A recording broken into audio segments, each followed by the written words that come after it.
So today we're going to talk about how to clean and just generally take care of your cast iron pans. They are one of the best tools you can ever have in your kitchen. I think they're just fantastic.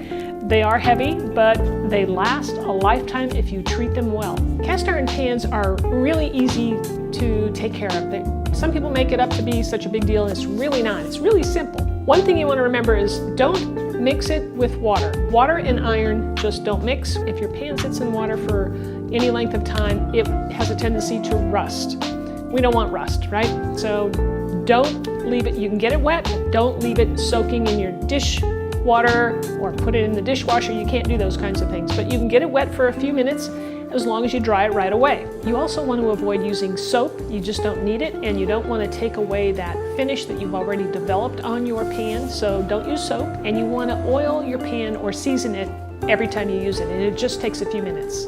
So I'm cooking some bacon over there on the stove just to show you as an example. I'm going to dirty my pan. I didn't have a steak to cook, although that would have been nice, but I went with the bacon because I love to eat bacon. Now some people say, you know, once you're done cooking and your cast iron pan is all full of gunk and everything, that you should get on it right away, like just immediately take care of it and wash it. Well, sometimes that's not always convenient. Let's say you got this beautiful meal cooked and you want to sit down and eat it and enjoy it.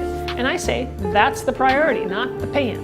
So I let it cool off, and if I need to heat it up again because the grease is coagulated, I can heat it up a little bit and get it uncoagulated. All right, I've finished my bacon and my pan has been sitting here for probably 15 minutes, maybe 20.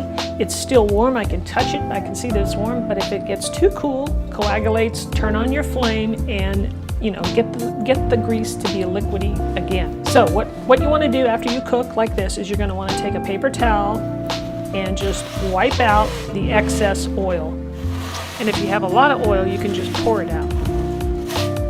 There's still plenty of stuff on the bottom of this pan, let me tell you, that's stuck to it. So you have some options here when you're cleaning out your pan. Now, I do have a lot of residue stuck to the bottom of the pan, so one of the options is to use one of these male chain scrubbers that is made by Lodge, and it has sort of this chain link exterior that doesn't scratch the surface. It's not real abrasive, but it gets the gunk off. And then there's a little piece of like silicone in there to give it some body. So that's a good option. Another option is a lot of times I've used these Pampered Chef little nylon scrapers, which does a great job as well. You can use just a plain rag. You can also use one of these non-scrubbing or non-scratching pads. I don't usually use those though because I like my chain mail scrubber there. And you're going to need some kosher salt. So I'm going to use some salt in this. We'll pour in a little dab. And I'm going to add just a touch of water, and then I'm going to use the chainmail scrubber here. But I'm going to start off with my nylon scraper, and I tell you, this thing comes in handy. We use it all the time. I'm going to leave links for you down in the description to all these items if you're interested.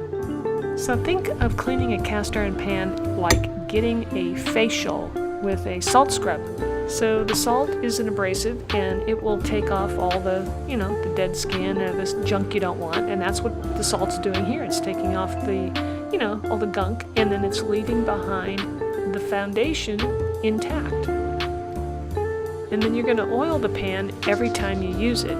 So think of that as moisturizing your face. This is moisturizing the pan to keep it nice and it won't rust.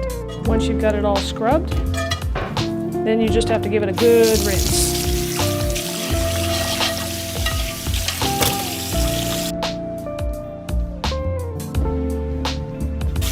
So I'm going to clean this out really good, and then we're going to put it right on the stove.